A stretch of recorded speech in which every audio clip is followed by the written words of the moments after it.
Halo semuanya, apa kabar? Nah, hari ini kita bakal ngebahas salah satu topik yang, bisa dibilang paling bikin pusing, tapi sekaligus paling mencerahkan. Apa itu? Takdir. Yap, konsep yang sering banget bikin kita mikir, sebenarnya peran kita di dunia ini apa sih? Oke, kita langsung aja ya ke pertanyaan pemungkasnya. Pertanyaan yang kayaknya semua orang pernah pikirin deh. Kalau semuanya udah ditakdirkan, udah ditulis, ngapain kita capek-capek usaha? Bener kan? Buat apa semua keringat dan air mata ini?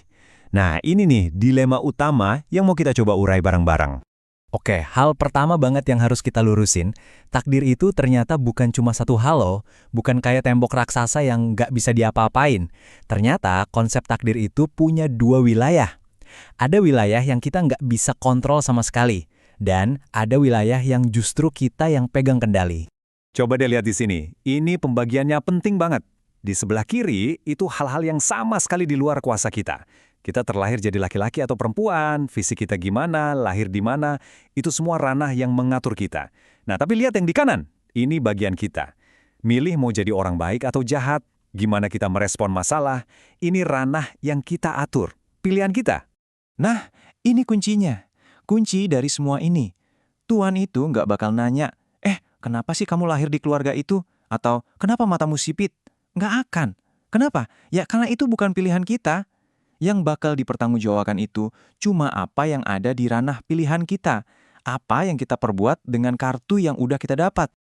Oke, sekarang coba kita mundur jauh banget. Jauh sebelum kita ada di bumi.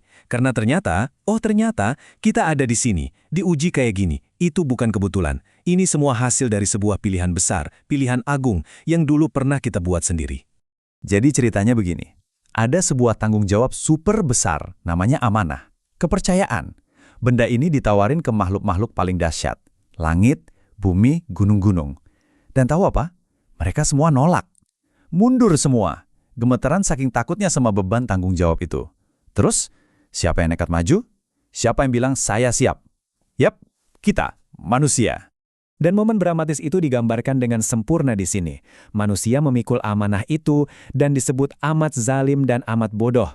Tapi tunggu dulu. Bodoh di sini bukan berarti nggak pinter ya, tapi lebih ke nekat. Nekat ngambil resiko yang bahkan gunung raksasa aja nggak berani. Jadi, amanah ini apa sih sebenarnya? Intinya, ini adalah tanggung jawab kita buat hidup di bumi sebagai sebuah ujian. Misinya adalah ngikutin petunjuk ilahi. Kalau lulus, hadiahnya surga. Kalau gagal, ya konsekuensinya berat. Dan yang paling penting, setiap dari kita dulu di alam ruh sudah tanda tangan kontrak. Kita setuju buat ikut tes ini. Oke, kalau ini ujian, pasti ada pertanyaan berikutnya yang muncul di kepala kita kan?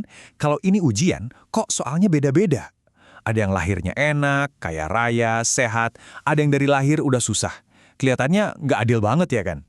Nah, di sini nih coba kita lihat jawabannya. Kekayaan dan kemiskinan itu ternyata bukan hadiah atau hukuman. Keduanya itu cuma jenis soal ujian yang beda. Yang kayak soal ujiannya itu tentang rasa syukur, tentang kesombongan, tentang kedermawanan. Pertanggungjawabannya nanti panjang loh, setiap hartanya ditanyain. Nah yang miskin, soal ujiannya beda lagi. Tentang sabar, tentang iri hati, tentang menjaga iman. Hisapnya lebih cepat. Jadi masing-masing punya level kesulitannya sendiri-sendiri. Jadi intinya, ini bukan soal adil atau nggak adil versi kita. Ini soal paket ujian yang udah dirancang khusus buat tiap orang. Soal-soalnya disesuaikan dengan tantangan terbesar yang bakal dihadapi jiwa kita masing-masing. Personalized test lah istilahnya. Oke, siap. Sekarang kita masuk ke bagian yang mungkin paling bikin ngebul. Bagian paling rumitnya. Gimana caranya kita ngegabungin dua hal ini? Tuhan yang maha tahu segalanya, sama kita manusia yang katanya punya pilihan bebas. Kalau Tuhan udah tahu hasilnya, pilihan kita di mana dong? Konsep kuncinya itu ada di sini. Lauhul Mahfudz. Anggap aja ini kayak server pusat alam semesta. Sebuah catatan abadi di mana semua kejadian, yang udah lewat, yang sekarang, bahkan yang akan datang, semuanya udah tertulis di situ.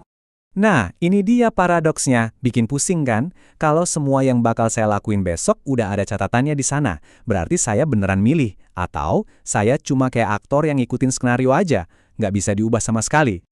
Oke, biar gampang, kita coba pakai analogi handphone ini. Bayangin ada makhluk yang hidup di dunia 2D, dunia datar kayak kertas. Kalau kita, makhluk 3D, pegang HP di atas dunia dia, yang dia lihat apa? Cuma bayangannya kan? Nah, pas kita putar-putar HP-nya, bayangannya kan jadi aneh tuh, berubah-ubah bentuk. Buat si makhluk 2D, masa depan si bayangan ini nggak bisa ditebak, acak banget. Tapi buat kita kan lihat HP-nya secara utuh. Kita tahu bentuk aslinya nggak berubah sama sekali. Nah, dalam analogi ini, kitalah si makhluk 2D. Kita hidup dalam dimensi waktu. Kita cuma bisa lihat bayangan dari kejadian, satu persatu. Sementara Tuhan, dia berada di luar dimensi waktu kita. Dia melihat HP utuh itu, seluruh garis waktu kita, dari awal sampai akhir, secara bersamaan. Jadi pengetahuannya itu bukan memaksa kita memilih, tapi dia udah lihat pilihan apa yang akan kita buat dari sudut pandangnya yang lebih tinggi. Yang milih tetap kita. Oke, pusing?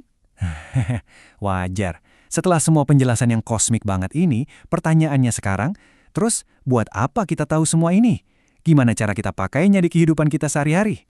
Ini dia, pergeseran mindset yang paling krusial. Kita belajar soal takdir itu bukan buat jadi dukun, bukan buat nebak-nebak masa depan. Bukan. Tujuannya adalah untuk ngasih kita peta, kerangka berpikir tentang gimana seharusnya kita bersikap, gimana kita harus bertindak. Dan doa yang satu ini, wah, ini kayak rangkuman praktis dari semua yang kita bahas. Coba deh kita resapi. Pertama, minta sabar untuk nerima hal-hal yang emang nggak bisa kita ubah. Itu ranah takdir yang mutlak. Kedua, minta kekuatan buat ngubah apa yang bisa kita ubah. Ini ranah pilihan kita. Dan yang paling penting, minta kebijaksanaan buat bisa bedain mana yang pertama dan mana yang kedua. Dan pesan dari Nabi Muhammad ini benar-benar jadi penutup yang mantap. Setiap orang dimudahkan untuk apa ia diciptakan. Maka beramallah. Jelas banget kan? Pesannya bukan duduk aja pasrah, tapi justru beramallah, bertindak, berusaha. Karena dengan usaha itulah, jalan kita menuju takdir terbaik kita akan dipermudah.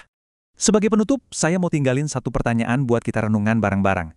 Coba deh setelah ini lihat lagi hidupmu. Pilah-pilah, bagian mana dari hidupmu yang merupakan realitas yang harus diterima, dan bagian mana yang sebenarnya adalah pilihan yang nunggu buat kamu ambil. Karena disitulah, di antara menerima dan memilih, petualangan hidup kita yang sebenarnya terjadi. Terima kasih banyak sudah menyimak.